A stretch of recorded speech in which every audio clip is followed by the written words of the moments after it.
Major changes have been introduced in BIS regulations in 2026. And if you are a manufacturer, importer, or brand owner, this directly impacts you. Many businesses are still unaware of these updates, and non-compliance can lead to suspension or even cancellation of your license. So the real question is, are you fully compliant with the latest BIS framework?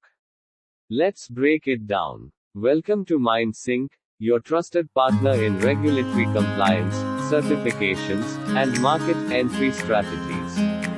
We work closely with businesses across industries to simplify complex regulatory frameworks like BIS, helping you stay compliant while focusing on growth. In this video, we'll walk you through all the key amendments introduced in BIS 2026 in a clear and structured way. Legal background. These amendments were officially notified on the 25th of February 2026 under the BIS Act, 2016.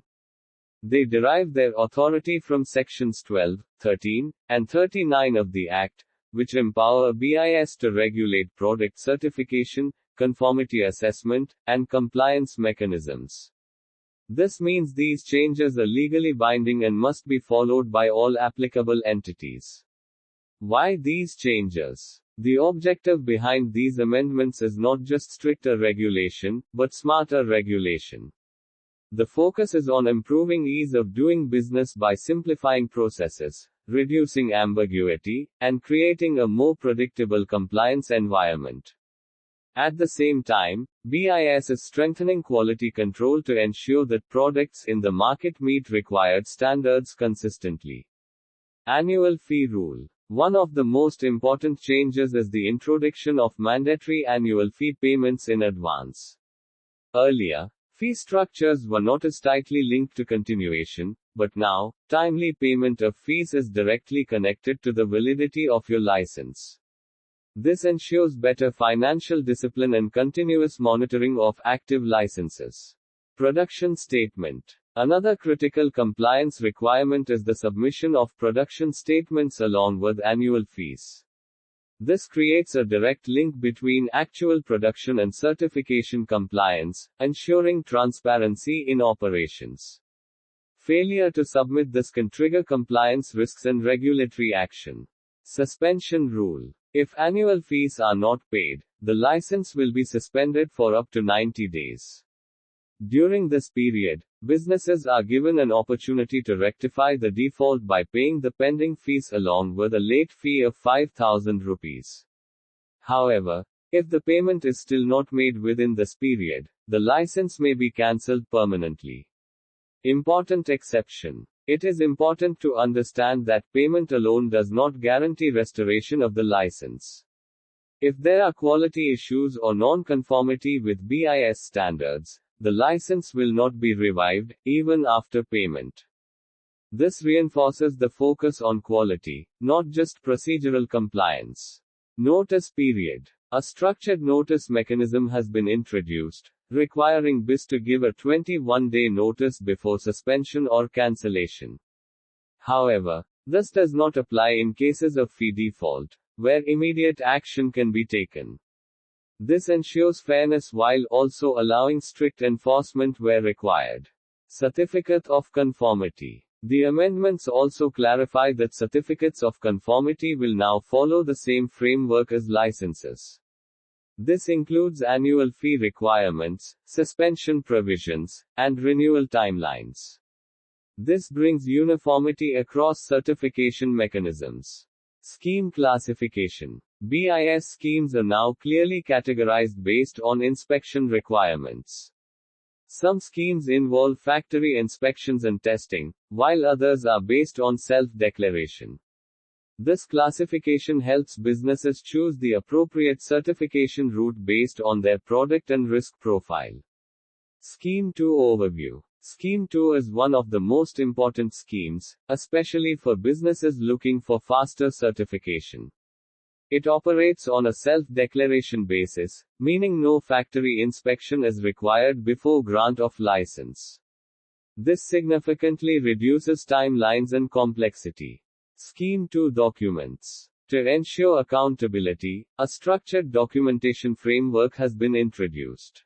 This includes application forms, undertakings, affidavits, and authorization for Indian representatives in case of foreign manufacturers. Each document plays a role in ensuring transparency. Scheme 2 rules. Under Scheme 2, applications must be submitted separately for each product and each brand. However, multiple manufacturing locations can be included within a single application. This provides flexibility while maintaining clarity in certification. Scheme 2 fees. The cost structure under Scheme 2 includes an application fee and a processing fee, making it relatively affordable. Importantly, MSMEs benefit from concessions, making compliance more accessible for small businesses. This aligns with the government's push to support MSME growth. MSME Benefits. A major highlight of these amendments is the support provided to MSMEs. Reduced fees, simplified procedures, and faster approvals make it easier for small manufacturers to enter regulated markets. This is a significant step towards inclusive industrial growth. Validity. Licenses are now valid for up to 5 years, providing long-term stability to businesses. At the same time, renewal requirements ensure periodic review and continued compliance. This balances ease of doing business with regulatory oversight. Surveillance. Surveillance mechanisms have been strengthened significantly. This includes market sampling, inspections during transit, and feedback from buyers. These measures ensure that compliance is maintained even after certification. Complaint system. A structured complaint handling mechanism has been introduced. All complaints must be addressed within 90 days, ensuring accountability and responsiveness. This improves trust in certified products. Other schemes. Other schemes have also been updated with a standardized structure. Scheme 7 includes a fixed fee with MSME concessions. Scheme IX focuses on recertification, and Scheme X follows a renewal-based approach. Each scheme retains its unique features while aligning with the new framework. Impact. Overall, these amendments bring a more structured, transparent, and efficient compliance system. They improve quality control, reduce ambiguity, and create a more MSME-friendly ecosystem. At the same time, they demand stricter adherence to rules. How MindSync can help. Navigating BIS regulations can be complex, but that's where MindSync comes in. We provide end-to-end support, from documentation and application to certification and compliance management. Whether you are a large manufacturer or an MSME, we help you stay compliant and move faster in the market. Thank you for watching.